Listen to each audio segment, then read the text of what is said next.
Hello दोस्तों, कैसे हैं आप सभी। मैं आशा करता हूँ आप सब ठीक होंगे।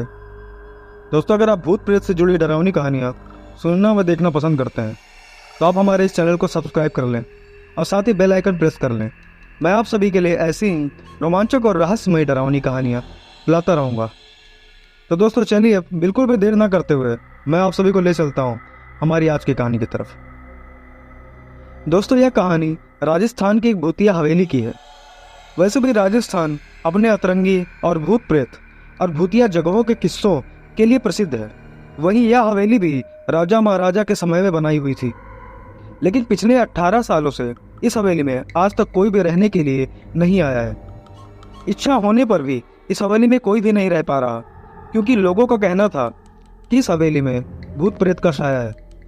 पर वहीं राजस्थान का ही रहने वाला अजीत सिंह, उसके मन में इन रहस्यों को लेकर एक अलग ही उत्सुकता रहती थी।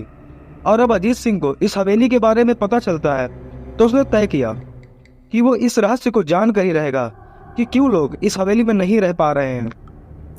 उसने अपनी मजबूत इच्छा शक्ति से हवेली में रहने की पूरी तैयारी कर ली। जब उसने हवेली के अंदर जाने के लिए पैर आगे बढ़ाए तो दरवाजे पर किसी अनजान व्यक्ति ने उसे रोक लिया और नजदीक जाके बोला, कौन हो आप और किधर जा रहे हो। अजीत सिंह ने जवाब देने के बजाय उससे सामने से एक सवाल किया, जी आप कौन। उस आदमी ने बोला, मेरा नाम अर्जुन सिंह है और मैं यहीं पास में ही रहता हूँ। अजीत सिंह ने कहा, और अच्छा, मैंने सुना है कि यह एक भूतिया हवेली है और यहाँ कोई नहीं आ पाता, इसलिए मैंने इस हवेली में एक दिन रुकने का फैसला किया है। अर्जुन सिंह ने कहा, जी हाँ, आपने सही सुना है और आप भी अंदर मत जाइए। मेरी माने तो आप भी वापस लौट जाइए, यहाँ बहुत खतरा है। यह सुनकर अजीत सिंह खुश हो गया, जैसे उसकी कोई लॉटरी लग गई हो। अर्जुन ने उसकी खुशी को देखकर बोला, आप क्यों खुश हो रहे हो। आपको तो भूत का नाम सुनकर डर लगना चाहिए। शायद आपको पता नहीं होगा कि मैं भूत प्रेत में काफ़ी दिलचस्पी रखता हूँ। अगर इस हवेली में भूत है तो मैं अंदर जरूर जाऊँगा और सारी सच्चाई का पता भी लगाऊंगा। इतना कहकर अजीत सिंह उस हवेली में चला गया। अंदर जाके अजीत ने अपनी बैग को साइड में रखा और हवेली के चारों ओर देखने लगा। उसने सारे रूम भी चेक कर लिए। बाद में ड्राइंग रूम में आके सोफे पर बैठ गया। उसने वहां बैठकर अपने बैग में रखा लंच बॉक्स खोला और बिना किसी डर के आराम से खाना खाने लगा। पर दोस्तों, अचानक उस रूम में लाइट का एक बल्ब चालू बंद होने लगा, लेकिन अजीत ने उस पर भी ध्यान नहीं दिया। दोस्तों, थोड़ी देर बाद दूसरा बल्ब चालू बंद। उसके बाद तो हवेली की सारी लाइटें अपने आप जलने और बुझने लगी। यह सब देखकर अजीत अपनी जगह पे खड़ा हो गया और चौकन्ना हो गया।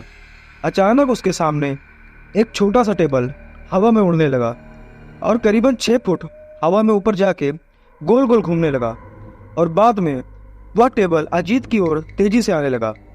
अजीत ने तुरंत ही अपनी जगह बदल दी और दूसरी ओर चला गया। वो टेबल वहीं जाके गिरा जहां अजीत खड़ा था। अजीत कुछ समझ पाता उतने में सोफे की सीट उसकी ओर आने लगी। वो जल्द खड़ा हो गया और छलांग लगाकर दूसरी ओर कूद गया, जिसके कारण सोफा दीवार को टकराया और अजीत बच गया। और फिर अचानक ही सब कुछ अपने आप शांत हो गया। अजीत ने चारों ओर सतर्कता से देखा और बड़ी आवाज में बोला, तुम जो भी हो सामने आकर के बात करो। तभी उस रूम में मानो एक आंधी सी चली। उस हवेली में बिखरी चारों तरफ की धूल ने एक हवा के साथ मिलकर गोल बाउंडर सा बना लिया। अब अजीत अपनी आंखें तक नहीं खोल पा रहा था। तभी उसने देखा कि उस बवंडर के अंदर से एक बड़ी सी परछाई निकलकर उसके सामने खड़ी हो गई। दोस्तों, सामान्यतया अगर कोई और इंसान होता तो शायद वो यह सब कुछ देखकर वही बेहोश हो जाता, पर अजीत के साथ ऐसा कुछ नहीं था। वो अब भी एकदम सामान्य था और इस बात से एकदम से प्रकट हुई आत्मा भी हैरान थी। और उसने अजीत से बोला कि पहली बार ऐसा कोई इंसान आया जो मेरी शक्तियों से डरा नहीं, पर फिर भी अब तुम्हें मरना होगा। अजीत ने उस परछाई को देखकर बोला, कौन हो तुम और क्यों मुझे मारना चाहते हो। परछाई ने जवाब दिया, तुम्हारी भूल के कारण। अजीत ने बोला, मेरी भूल? मैंने कौन सी भूल की है। परछाई ने जवाब दिया, इस हवेली में आने की भूल।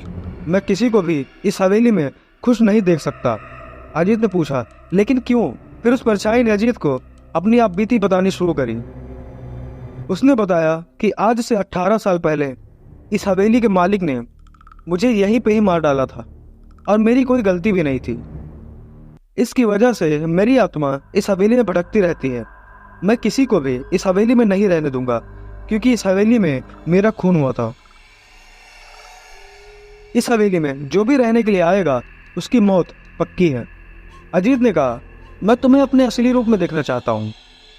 उस परछाई ने कहा कि तुम्हें मारने से पहले मैं तुम्हारी यह अंतिम इच्छा जरूर पूरा करूंगा। और उस परछाई ने एक भयानक और बहुत ही डरावना रूप ले लिया, जिसे देखकर किसी के भी प्राण पखेरु हो जाए। उसका चेहरा इतना भयानक था कि अजीत भी एक क्षण के लिए डर गया, लेकिन दूसरे ही क्षण में उसने अपने आप को काबू पा लिया। बाद में अजीत ने अपनी जेब में से सफेद पाउडर सा निकाला और उस भूत के ऊपर फेंक दिया। भूत के ऊपर पाउडर पड़ते ही वो जलने लगा, बड़ी बड़ी ज्वाला से उठने लगी।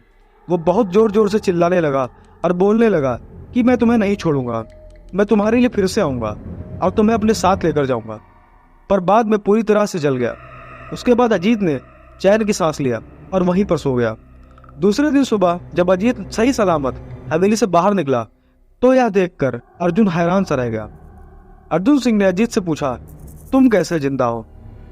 जब अजीत ने अर्जुन को कल रात को घटी घटना को पूरी तरह से बताया और बोला, अब यह हवेली भूतिया हवेली नहीं रही। तो दोस्तों, ये थी हमारी आज की कहानी। आपकी यह कहानी कैसी लगी कमेंट करके जरूर बताएं। और साथ ही साथ अगर आप अपने साथ घटित कोई भी डरावनी या रहस्यमयी घटना साझा करना चाहते हैं तो आप मुझे इंस्टाग्राम, फेसबुक व व्हाट्सएप पर लिख सकते हैं, जिनके लिंक्स आपको डिस्क्रिप्शन में मिल जाएंगे। तो दोस्तों, मिलते हैं कुछ और नई दिल दहला देने वाली खौफनाक कहानियों के साथ। तब तक के लिए टेक केयर।